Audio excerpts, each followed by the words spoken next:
Madame, il m'est agréable de vous annoncer une bonne nouvelle. L'objet que vous attendez sera bientôt terminé. Dans quelques jours, je pourrai m'élancer sur la route qui mène à votre cher Limousin pour vous le porter moi-même avec les 1000 soins qu'il nécessite. Nos artistes de Sèvres, qui finissent d'en peindre les éléments, ont été un peu retardés à cause d'une commande inopinée de Sa Majesté la Reine. Vous le savez, la cour vit dans une agitation perpétuelle. Un bon mot, une faveur du roi, une nouvelle de l'étranger suffisent à lancer une mode. Aujourd'hui, c'est une chanson qui fait fureur. Une petite complainte intitulée « Malbrou s'en va en guerre ».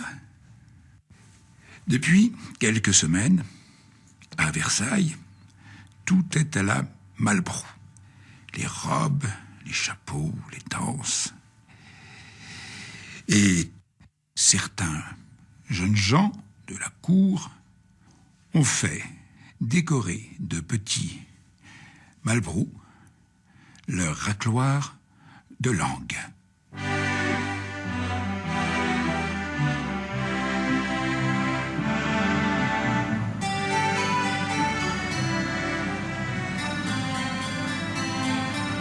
Le kaolin, c'est une matière qui a quelque chose de très sensuel, très tactile. C'est une argile très très fine, très blanche, avec un grain qui se rapproche pratiquement de l'ivoire. Ben c'est ça la porcelaine. On dit que les Chinois faisaient pourrir le kaolin pendant 100 ans. Parce que c'est vrai qu'au fur et à mesure qu'il pourrit, parce qu'il pourrit vraiment, il acquiert un grain très fin, une plasticité que les autres terres n'ont pas. Alors je ne sais pas comment on procède aujourd'hui dans les usines, mais autrefois il y avait un local qu'on appelait la marche à pâte. C'était une cave avec des bacs en bois dans lesquels on mettait la pâte, plus ou moins humide. Elle était foulée avec des sabots, en général une fois par semaine, ce qui avait pour but de la rendre plus plastique, de l'améliorer, et de la rendre meilleure pour le tournage.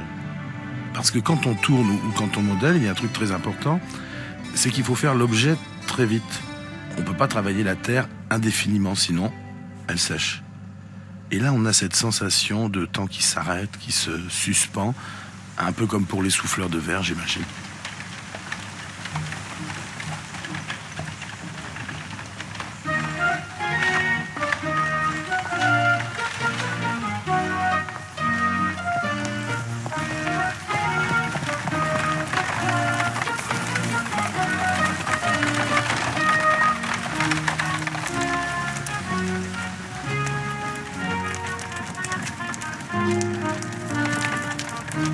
Nous arrivons ce soir, monsieur? Oui, nous sommes arrivés en Limousin. 5 jours pour relier Paris à Limoges. Quel progrès! Voyez-vous, mon ami, pour se développer, la civilisation a besoin de bonnes routes autant que de bons esprits. Turgot l'avait fort bien compris. Sans lui, je ne sais pas en quel état serait ma pauvre carcasse. Et le lustre. Et le lustre. Quelle belle œuvre, vraiment. Notre marquise saurait-elle en apprécier toute la qualité? C'est une œuvre unique. La porcelaine est sans défaut, pas le moindre grain noir. Nous sommes à Limoges, sur la terre du kaolin, ne l'oubliez pas. La marquise a le goût des nouveautés, le marquis, celui de la beauté. Ce sont des gens comme eux qui font prospérer nos commerces. Le siècle brille de tous ses feux, même dans ces campagnes qui vous semblent loin des fastes de la cour. Les lumières de Versailles sont peut-être plus vacillantes que celles de nos provinces.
Martine.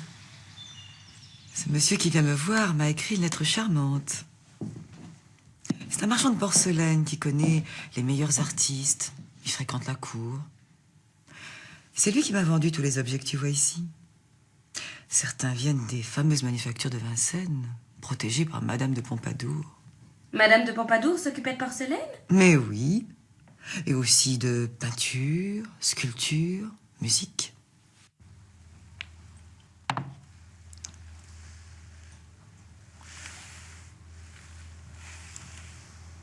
Connaissez-vous l'histoire des fleurs de Madame de Pompadour? Non, madame.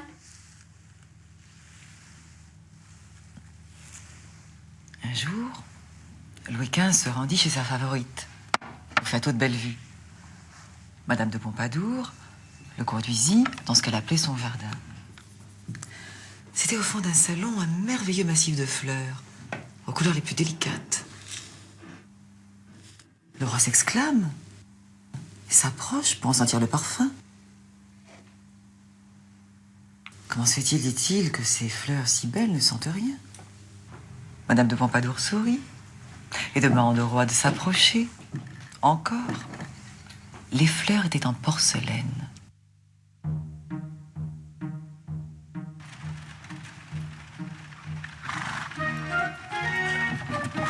Ce voyage est bien long tout de même. Je me sens là, et peu présentable. Voulez-vous que nous fassions halte ici? Le lieu me semble propice à la toilette.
La terre qu'on utilise pour le modelage est très proche de celle qu'on prend pour le tournage.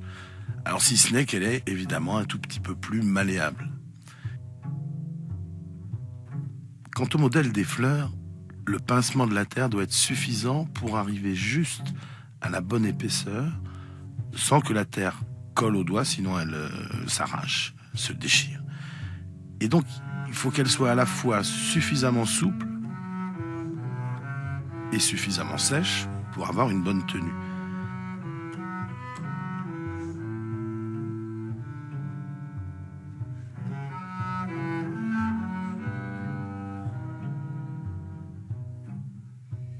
C'est une technique qui s'est beaucoup pratiquée dans le milieu du XVIIIe siècle. C'était même une spécialité de la manufacture de Vincennes. Et puis ce sont des choses qui se sont évidemment pratiquées en Chine et à Meissen, en Saxe.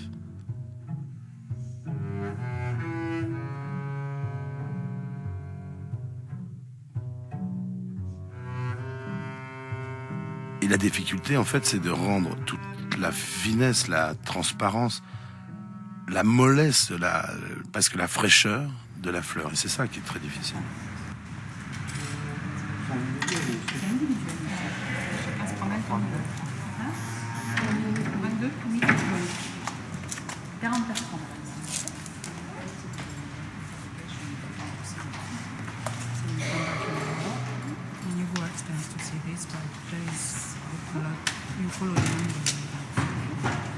And afterwards, you come back this behind and then the beginning of Limoges, and some service, some done until we have to sell.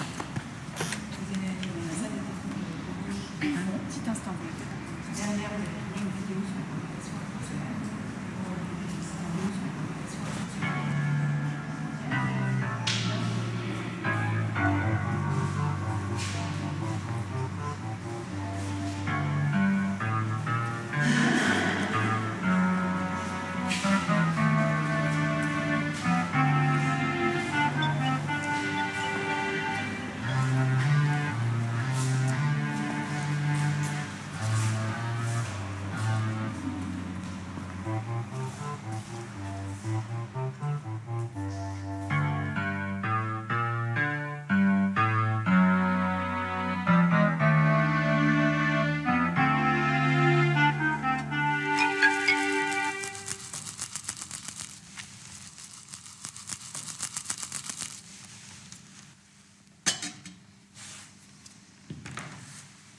Fais attention, Amédée, ne tâche pas ce livre.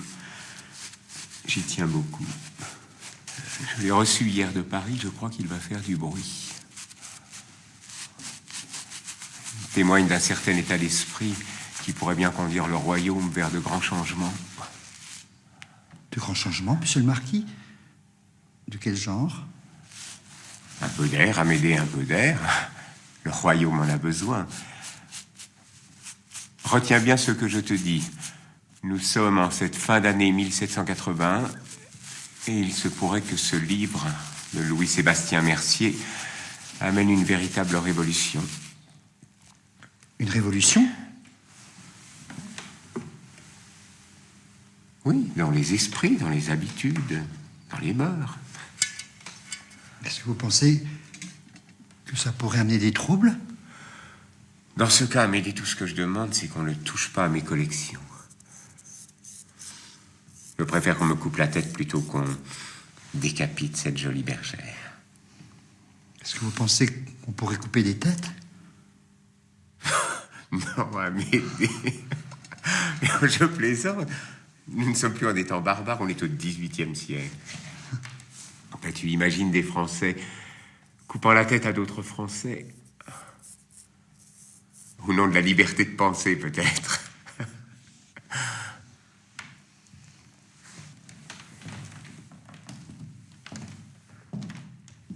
Vois-tu, Amédée,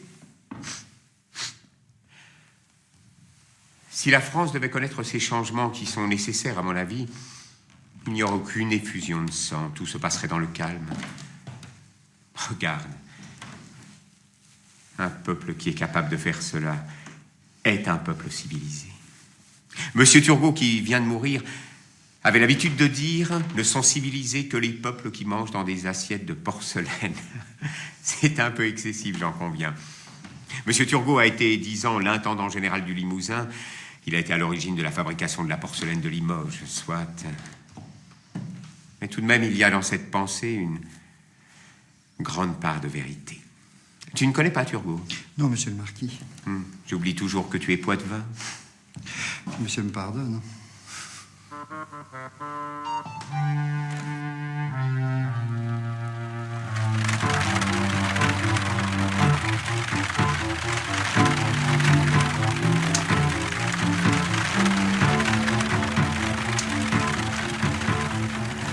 Pensez-vous que nous puissions, avec la porcelaine française, surpasser ces lustres de verre qui nous viennent de Venise avec tant d'embarras? Ces Italiens sont d'habiles artisans. Ils sont de l'art aussi. Et du commerce. J'imagine souvent être à la place de ce Marco Polo à l'instant même où son regard s'est posé pour la première fois sur le flanc d'un vase de porcelaine. Quand il a saisi l'étrangeté de la matière, sa finesse, sa brillance. À Venise? Non, chez les Mongols, au bout du monde civilisé.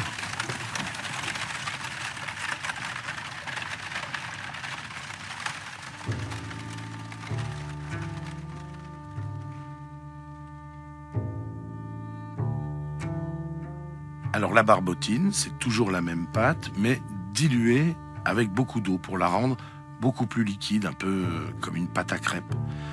Et là, par capillarité, l'eau va être absorbée par le plâtre. Et la porcelaine, à cause de son grain très très fin, va permettre d'obtenir des empreintes très fidèles, à permettre d'obtenir un moulage, des reproductions pratiquement parfaites. Beaucoup plus qu'une faïence ou qu'une terre vernissée.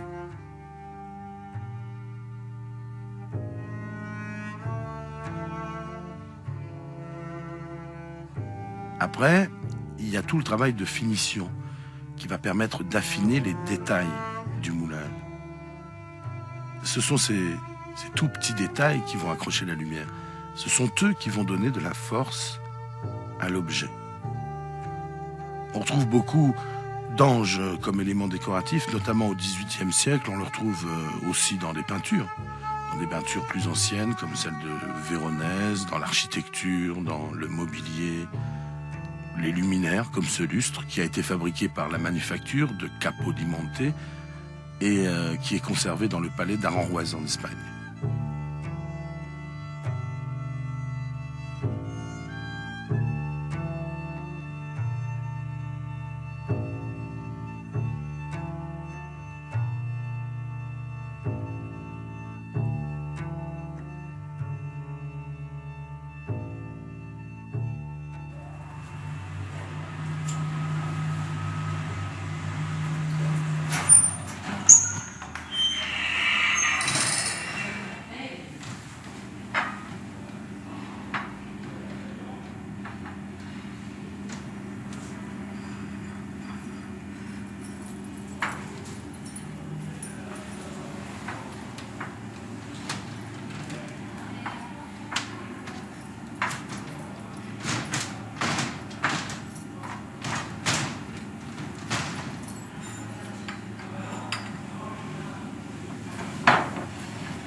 Alors tu étais à la cour, François?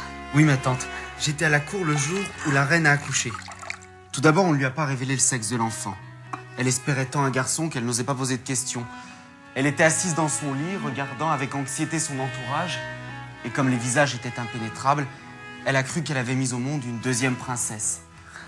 Déjà, les larmes coulaient de ses yeux lorsque le roi pénétra dans la chambre, vint vers elle et lui dit « Madame, monsieur le dauphin est annoncé ». Ce fut alors une explosion de joie, tout le monde applaudit et la nourrice apporta le petit prince. Comme tu racontes bien les choses, mon cher François. J'en suis bouleversée. Voulez-vous un peu de café, ma tante? Non merci, François. Je préfère du chocolat.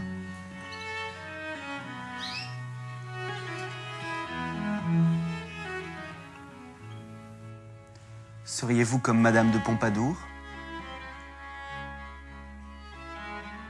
Pourquoi? Elle disait « Je déteste le café, son odeur ressemble à la laine du curé de Saint-Sulpice ».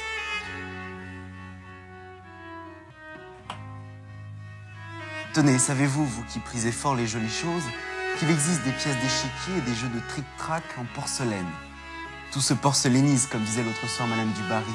C'était à Louvciennes où elle avait organisé un souper d'huîtres. Bientôt tu vas me dire que les coquilles étaient en porcelaine. Non, ma tante, pas encore, mais c'est une idée.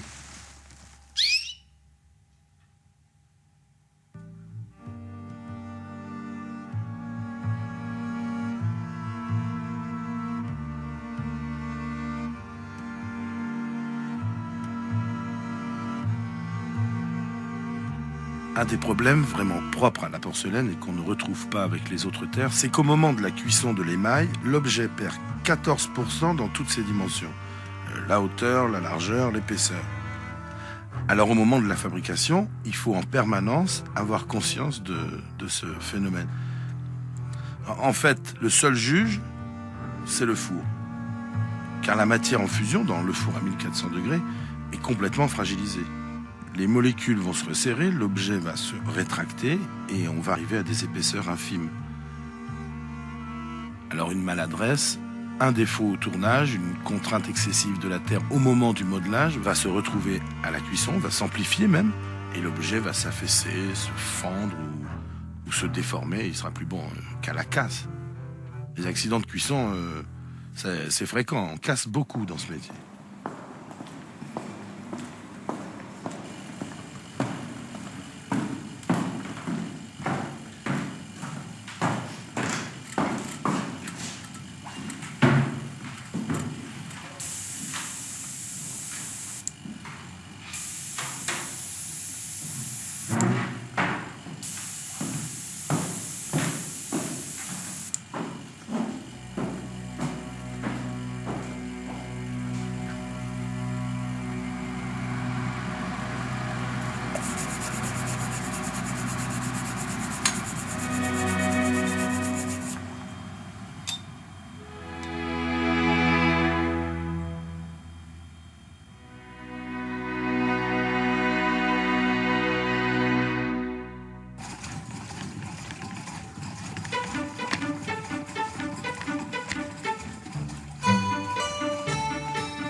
Tu as faim?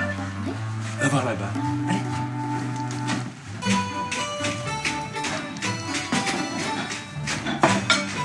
Allez, file.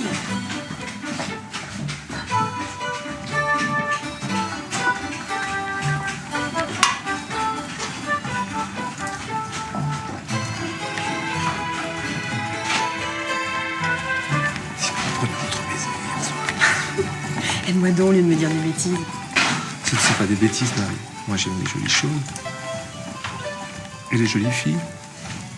As-tu vu ce fomelot? Comme il ressemble au vrai à s'y méprendre. Mais il suffit d'y mettre la main pour s'en apercevoir, alors que ta poitrine, Arrête donc. elle ne trouve ni l'œil ni la main. Si tu continues, j'appelle Madame la Marquise. En voilà une qui n'est pas un faux semblant. Je n'ai pas envie d'y mettre la main. Tais-toi, tu n'es qu'un vilain garçon.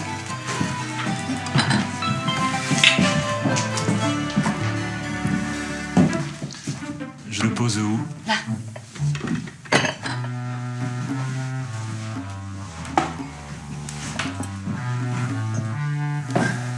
Il paraît que le neveu de Madame la Marquise a rencontré la reine. Pourquoi pas? Il a été invité à Versailles. Oh, moi, si je rencontrais la reine, je crois que je mourrais d'émotion. Ce sont des gens comme nous. Et puis nous ne sommes plus au temps de Louis XIV. J'ai lu une brochure. Il est dit que un jour, Tous les hommes seront égaux. Les nobles, les gens d'église, les paysans, tous. Mais ça, c'est pas possible. Et pourquoi pas?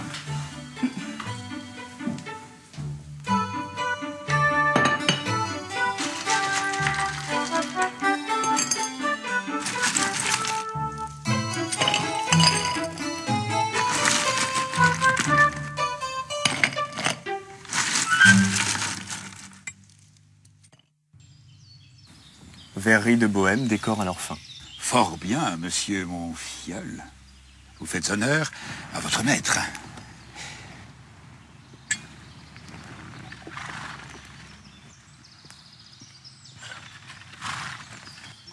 Monsieur?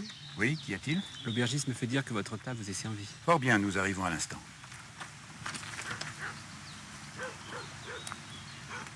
Vous connaissez les récipients, mais connaissez-vous les mets de la même manière? Mon Dieu, monsieur, mon âge est la seule raison d'un palais sans doute encore un peu novice. Mais je conçois qu'il n'est de plaisir des yeux qui ne doivent s'allier pour en être complétés au plaisir des sens. Et rien ne me convient tant qu'une fine porcelaine ornée des ors les plus délicats et chargée à mon intention d'un ragoût au vigoureux fumé. À la bonne heure. Buvons à la santé des princes de Conti. Ils m'ont fait porter quelques bouteilles en remerciement de cette aiguière ciselée que je leur ai trouvée. Ce vin est de leur terroir, la romanée, tout à la fois du velours et du satin en bouteille. Ce n'est pas moi qui le dis, mais l'archevêque de Paris. Et un saint homme ne saurait mentir.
Je crois que vous possédez, ma tante, la plus belle collection de chinoiseries du Limousin, même de France.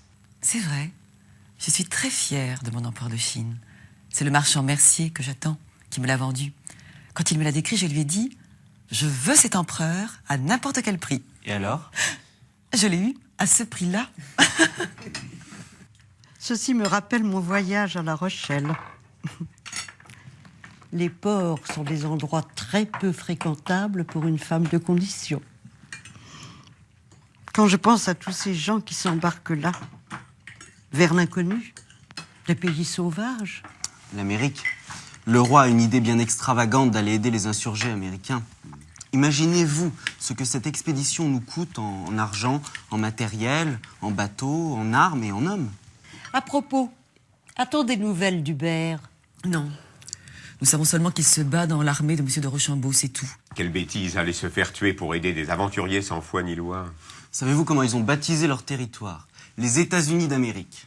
Mais ces gens-là ne veulent plus être les colons de l'Angleterre, c'est normal. Ils ont bâti leur ville, leur port, ils sont chez eux.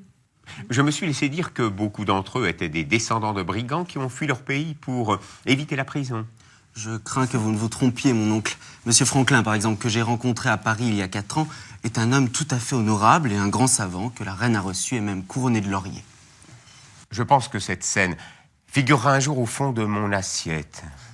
La vaisselle est devenue aujourd'hui une gazette illustrée. Tous les plus grands événements s'y trouvent représentés.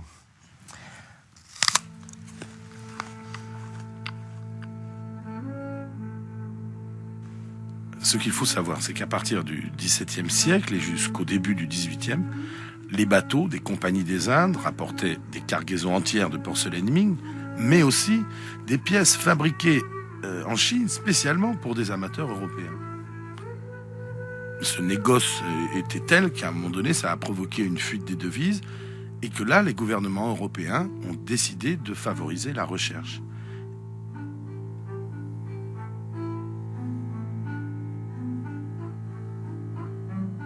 Dès la fin du XVIIe, la France a développé la fabrication de ce qu'on appelle la porcelaine tendre. Ça ressemble à la porcelaine chinoise, mais c'est plus fragile et ça se raye plus facilement. On savait, par le récit des voyageurs et des missionnaires, que c'était le kaolin qui permettait à la porcelaine chinoise d'avoir cet aspect d'ivoire, cet aspect translucide, cette blancheur, cette dureté. Et toute l'Europe recherchait cette argile. Ce sont les Allemands qui l'ont trouvé les premiers à Meissen, en Saxe. Et du coup, cette manufacture a été la première en Europe à réaliser de la porcelaine dure. En France, c'est beaucoup plus tard, c'est en 1769, je crois, qu'on découvre des gisements de kaolin dans la région de Limoges. Alors on ouvre sur place une manufacture protégée par le comte d'Artois. Mais c'est pas par sa porcelaine.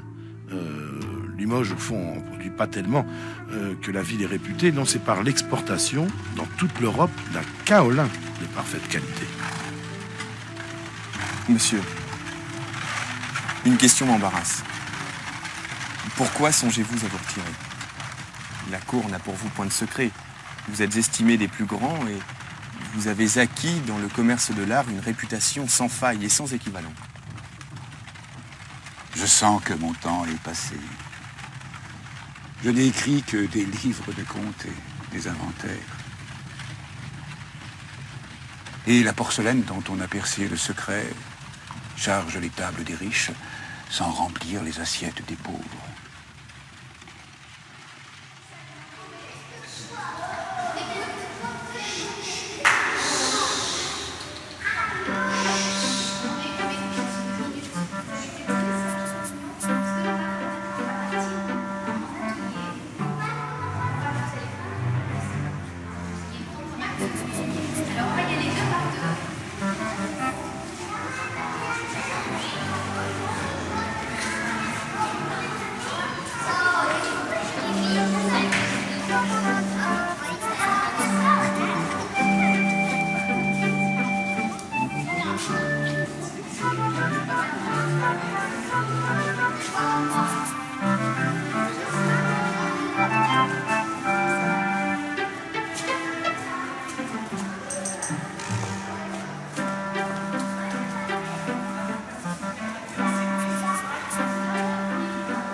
Qui vous a appris cette chanson? C'est Marie, elle chante tout le temps. C'est vrai. Cet enfant a une très jolie voix. Cet enfant, elle a au moins 20 ans. 20 ans. Mon Dieu, 20 ans. Est-ce que je chantais à 20 ans? En vieillissant, on ne sait plus chanter. L'insouciance s'envole. Et avec elle, tous ces petits airs qu'on fredonne sans même y penser. Vous savez que ce soir, on attend un marchand de Paris qui apporte quelque chose de très beau à mon père. Quelque chose en porcelaine. Il paraît. Et si le temps se maintient, le souper sera servi dans les jardins. Oui, et il y aura des musiciens. Oh, j'adore les fêtes.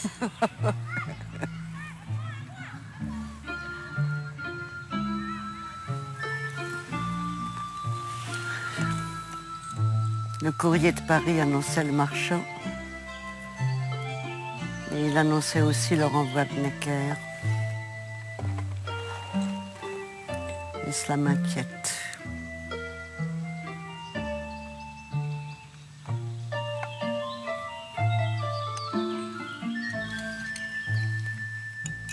Il y a des signes qui ne trompent pas. Le langage change. On parle du roi avec moins de respect.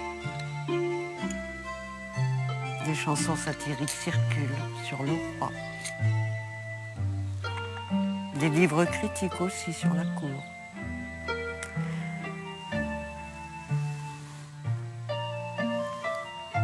Tout cela annonce de grands changements. Il y a plusieurs cuissons dans la porcelaine. Il y a la première cuisson, qu'on appelle la cuisson de dégourdi. Ça permet, en supprimant toute l'eau que contient un objet, de le rendre poreux. Et là, l'émail pénètre au cœur de l'objet, va s'insinuer dans ses moindres recoins, et en fondant à la deuxième cuisson, il va rendre l'objet complètement imperméable. On a retrouvé des pièces chinoises dans l'épave d'un bateau de la Compagnie des Indes. Ces objets de porcelaine, immergés pendant plus de 3 siècles dans de l'eau salée, n'ont pratiquement pas été altérés. La matière émaillée, la porcelaine émaillée, est figée pour l'éternité. C'est au moment de la cuisson d'émail à très haute température que l'objet perd 14% dans toutes ses dimensions.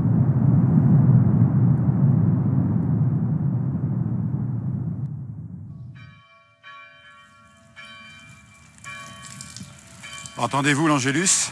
Nous sommes sur les terres du marquis. Tant mieux, je suis fourbu. Vous êtes jeune.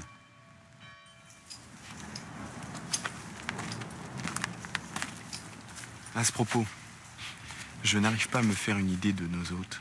Quel âge a la marquise? Voilà une curiosité qui ne lui plairait guère. C'est déjà une indication. Mais encore? Un âge incertain entre espoir et nostalgie. Est-elle belle?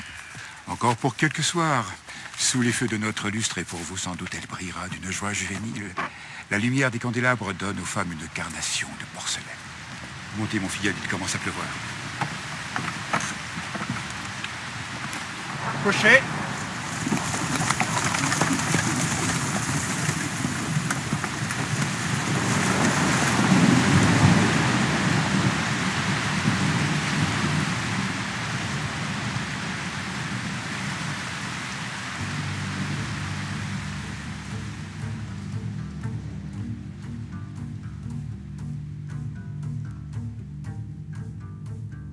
Bien sûr, la peinture sur porcelaine, c'est une peinture sur volume, mais c'est très proche de la peinture sur toile traditionnelle, comme elle se faisait au XVIIe, par exemple, chez les Flamands. C'est-à-dire par addition successive de glacis, de couches.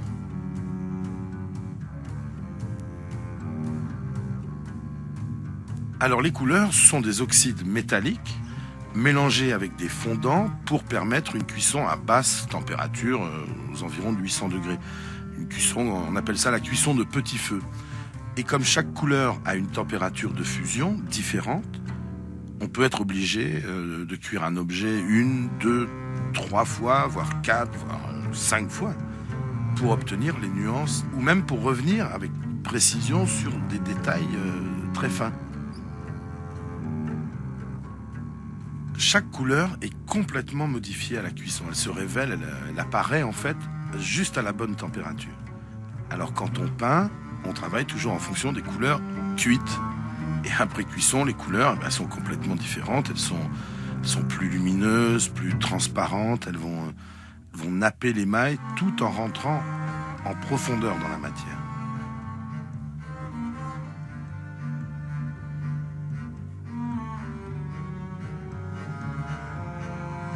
On trouve beaucoup d'insectes dans les trompe-l'œil du XVIIIe siècle. Ça piège le regard, ça donne à l'objet un côté poétique, intemporel.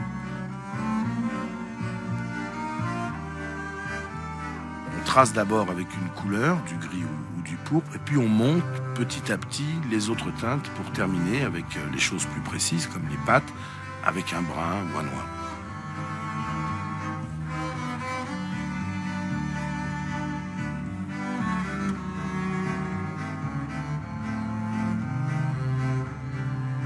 Les peintres sur porcelaine, c'était au départ des peintres miniaturistes qui travaillaient sur du vélin, mais aussi sur des éventails ou même sur l'ivoire.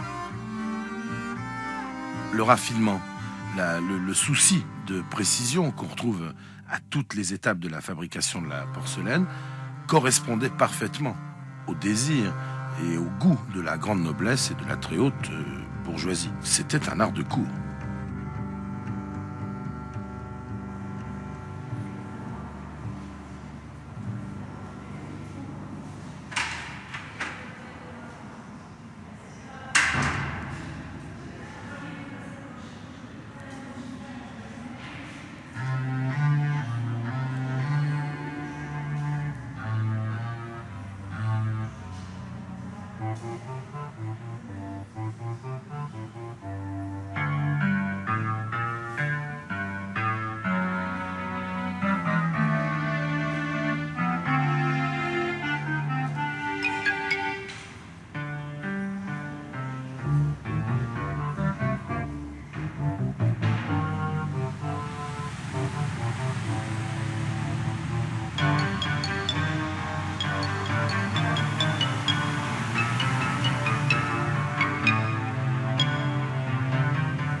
Vois avec les gens du marquis où installer le lustre.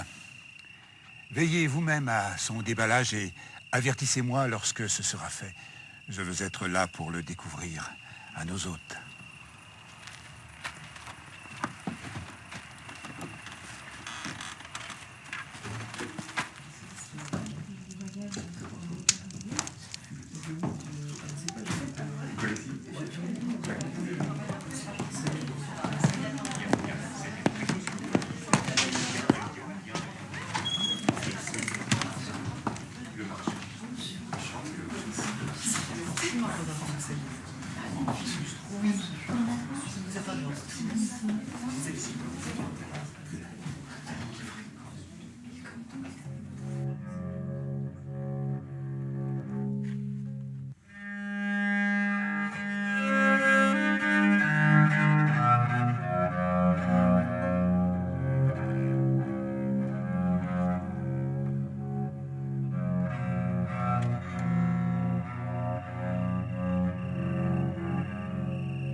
Nous avons eu un bel été.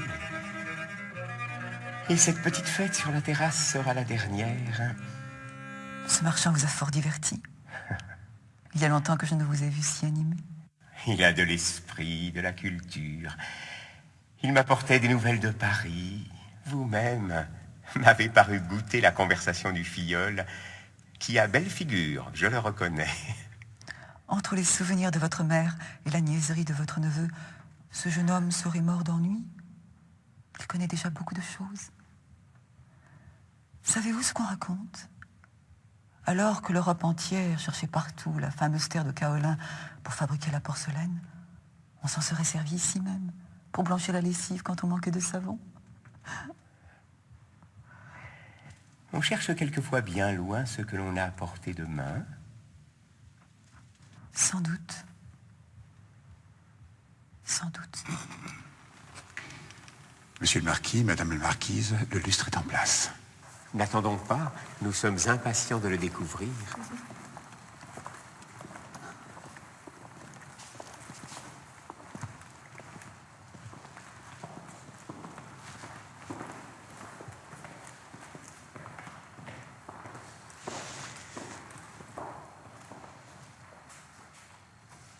Je me demande si nos terres proches de Saint-Thirier ne recèlent pas du kaolin, auquel cas... Vous ne pensez qu'aux affaires. N'aimeriez-vous pas votre manufacture comme la Pompadour? Vous n'êtes pas le roi? Non. Mais vous êtes ma favorite.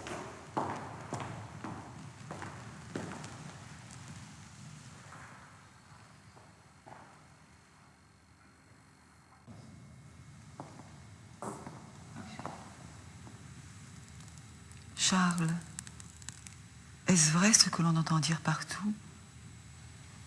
Que le peuple n'aime plus le roi? Que la colère monte contre nous? Qu'avons-nous fait? Rien. Et ce n'est probablement pas assez. Ce siècle est excessif. Beau, fragile.